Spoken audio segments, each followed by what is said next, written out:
We got a loaded show here on the Lakers Report today. We'll talk about Jarred Vanderbilt and a positive injury update surrounding the wing in Los Angeles. Plus, we'll talk about some point guard trade targets for the Lakers ahead of the February 6th NBA trade deadline. But first, I do want to get the good vibes flowing. It's been devastating to witness all of the fires that have been happening in Los Angeles. Prayers up to everyone involved, and hopefully everybody is doing well and we get this situation under control. If you want to show your support for LA and the city, spam those LAs down in the comment section.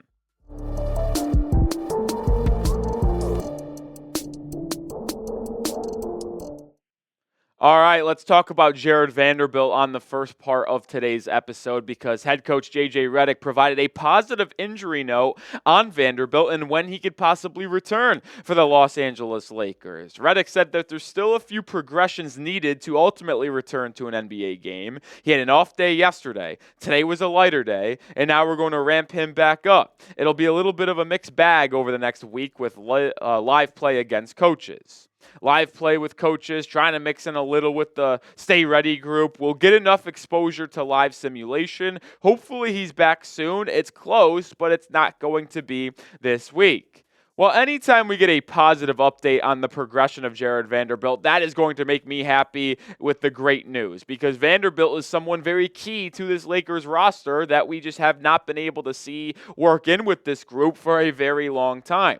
We all know the instant impact he had a couple of years ago when Rob Pelinka traded for him, and it helped propel the Lakers to a Western Conference Finals run where it ultimately came short against the Denver Nuggets. The last time Vanderbilt played was almost a full year ago on February 1st, 2024. This is one of the best defenders in the NBA. Is he an offensive guru? Absolutely not. He actually is a very much a liability at that end. But what he provides on the defensive end is so valuable to a team that has not been able to play good defense all year long. And with JJ Redick, I'll always trust him to have a good offense with LeBron James and Anthony Davis up until this point. But the defense is still something that we have not seen improve under JJ Redick as the season has progressed. And you just simply might not have the athletes to do it anymore, especially with the aging LeBron James, Austin Reeves in the backcourt. You see the numbers on screen. They are a bottom 5, bottom 7 defense in the NBA, and it's holding them back currently. They still have a winning record, but if they seriously want to compete in the Western Conference this year, that defense has to take a monumental improvement. And is it all going to fall on the shoulders of Jarred Vanderbilt?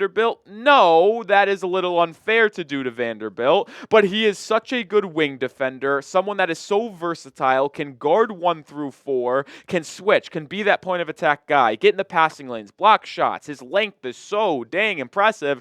You want to have him potentially on this roster, but you also could like to have him back before that February 6th trade deadline because you might want to move off of that contract to add to the roster. And if he's not going to return, maybe you deal him away. But if he returns before that deadline, you can evaluate him, see where he's at, see if you believe he is a good fit with this current group on the Los Angeles Lakers, and really be an asset as the Lakers try to make a push to get better seeding in the postseason in 2025 and maybe make a run as LeBron and AD continue to get up there in age. And coming up in just a second, we are going to talk about 4 trade targets that could potentially replace D'Angelo Russell. Obviously, he was dealt away. Who could be that lead guard in the backcourt next to Austin Reeves if the Lakers acquire one before the trade deadline on February 6th? We'll talk about 4 guys to monitor in just a second. But we are sponsored by Prize Picks, the #1 daily fantasy sports platform. And it's so easy to play, which makes me enjoy it all more. Oh, and you can just pick more or less on at least 2 players for a shot to win up to 1,000 times your cash right now. And with basketball season continuing to heat up, Prize Picks is the best place to get real money action while watching your favorite sports. PrizePicks also offers weekly promotions that can lead to big payouts like Taco Tuesday. Each Tuesday, PrizePicks discounts select player projections up to 25% to provide even more value for your lineups. Think Steph Curry will get more than 5 3-pointers, Giannis more than 35 points. Cook up your hot takes with your friends and win real money this basketball season when you and your crew run your game on PrizePicks. And for example, I play PrizePicks on a daily basis. 2-player entry right here for tonight's action in in basketball. More than on Russell Westbrook, 13.5 points. And I'll take the more than on Domantas Sabonis, 14.5 points. Little two-player entry. You see the little goblin there. Lower total, but easier to hit. You can also do a goblin, which is a higher total, harder to hit, but a higher payout. You can really customize the way you play, which is why I love Prize Picks so much. So join me and the millions of others playing Prize Picks. Download the app today and use code CLNS to get $50 instantly after you play your first $5 lineup. One more time, download the app today and use code CLNS to get $50 instantly after you play your first $5 lineup. Shout out to Prize Picks. Prize Picks, run your game.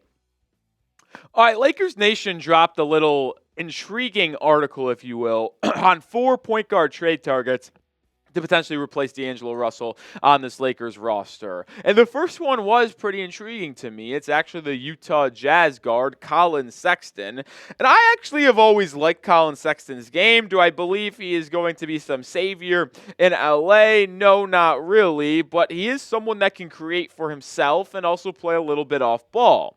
Corey said that a former top 10 pick in 2018, Colin Sexton has been one of the most consistent players for the Jazz this season. While primarily a starter, he has shown the ability to come off of the bench and make an impact in previous years and has all the tools to be that effective sixth man that the Lakers potentially could use. And he has been one of the bright spots in Utah this year. Him and Keontae George have worked kind of hand in hand in that Utah Jazz backcourt. You see their front court of Walker Kessler, Lauri Markkanen, and then they've also been starting John Collins at the 3. It's been an intriguing lineup in Utah this season, but Sexton is an intriguing player. I like him. I don't know if he's going to be perfect in LA. Why? Because to me, he's a volume scorer. And yes, he's shooting 48% from the field, which on paper is pretty good, but he's shooting and putting up a lot of shots. And he's not the most stylistic basketball player there is. He's one of those old school guys that likes to get to his spot in the mid-range, shoot from 8 to 12 feet, and depending on who you are,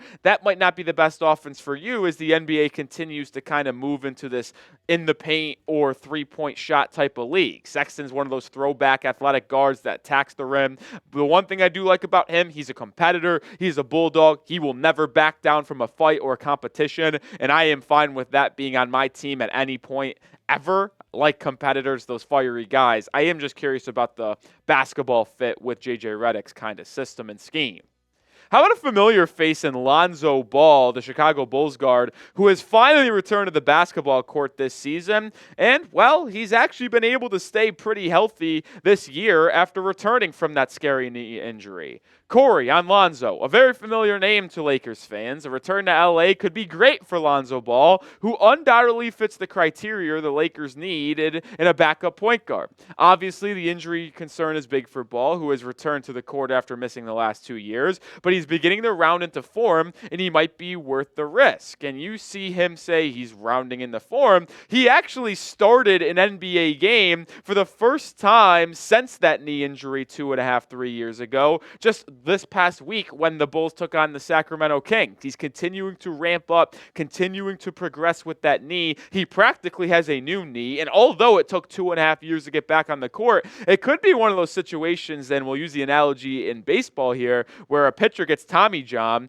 and they basically just get a full-on new elbow. Well, Lonzo might have had just a full-on new knee at this point, and it might ultimately benefit him for the rest of his career because he does have a brand new knee. And the reason why it would intrigue me to take on Lonzo is that he's a good point of attack defender. He is a high IQ guy, decent three-point shooter, can facilitate, get out in transition, but he also would not be a risk financially. You talk about the risk with the injury. Well, if he gets injured, it doesn't really hurt you. He's in the final year of his deal, so he's an expiring contract, and it's a pretty large expiring contract, $21.4 million, which means, hey, if you don't want to retain him, you can get $21 million coming off of your free agency books this offseason and allot that money to other free agents that are available this upcoming June and July. So to me, any team should probably look to trade Lonzo Ball if Chicago's willing to move off of him for some second-round draft picks or anything like that because he can help you play. He's a good player that fits in any scheme, in my opinion.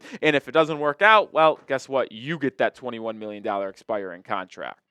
So what say you? Would you like a reunion in LA with Lonzo Ball, the former number 2 overall pick out of UCLA? If you want to bring him in, type T for trade. If you're like, I'm good, I don't want to bring in Lonzo back, type P for pass. I will combine the last two here, two big names, Anfernee Simons from Portland and CJ McCollum from New Orleans, and this would really be a big swing if you're Rob Pelinka and the Los Angeles Lakers. These guys are flat-out scorers, man. And Anfernee Simons, who is someone who has had his ups, had his downs in the league, he's a little bit of an inefficient guy in Portland, and I think the Blazers could look to move off of him. He does get a pretty large contract, but he is someone that can really go off at any moment and may benefit from being the third, fourth option behind Austin Reeves, behind LeBron James, behind Anthony Davis. Now, McCollum is something much more different here, right? He has been around the league. He's been around the block. He's been one of the most established scorers in the NBA. And he actually got off to a really rough start this year, but over the past 3 weeks, he has turned it up quite a bit, now averaging a very solid 23 points per game on solid efficiency as well. New Orleans has been absolutely abysmal this year with no Brandon Ingram, no Zion Williamson. DeJounte Murray has been an up and down train wreck. He got injured as well. They could look off to move off of McCollum, who's making a pretty big salary this year, and maybe even they trade Brandon Ingram too, and we've talked about him potentially being a target for the Los Angeles Lakers as well. But if you are talking about one of these two trades actually happening, you would have to include Rui Hachimura in any deal just due to his salary. He's making $17+ million this season, so you would have to include that to try to be able to make the salary work with New Orleans. I'm not so sure one of these two guys would be the best moves. I know Lakers need more, but when you think of what the issue has been for Los Angeles, it's more or less the defensive side of the floor, not offense. And what do both Simons and CJ McCollum have in common? Oh yeah, really good offensive players, not very good defensively whatsoever. I don't like their fit in LA either way because they need more defense, not more offense. But if you did trade for one of these two guys, which one would it be? Type AS for Anfernee Simons, type CJ for CJ McCollum. Let me know which one you would probably rather have. I'd probably pick CJ, but I don't really want any of them, to be honest. All right, that will do it for today's episode. Like we said off the top, prayers to everyone in Los Angeles. Hopefully your family is safe, and these fires get reined in under control. Spam those LAs down in the comment section. Really sad to see. Lakers returned to action at home yesterday against the Spurs. So did the Clippers. So basketball is getting back into the swing of things in Los Angeles, but spam those LAs to hopefully get all the prayers sent to the city.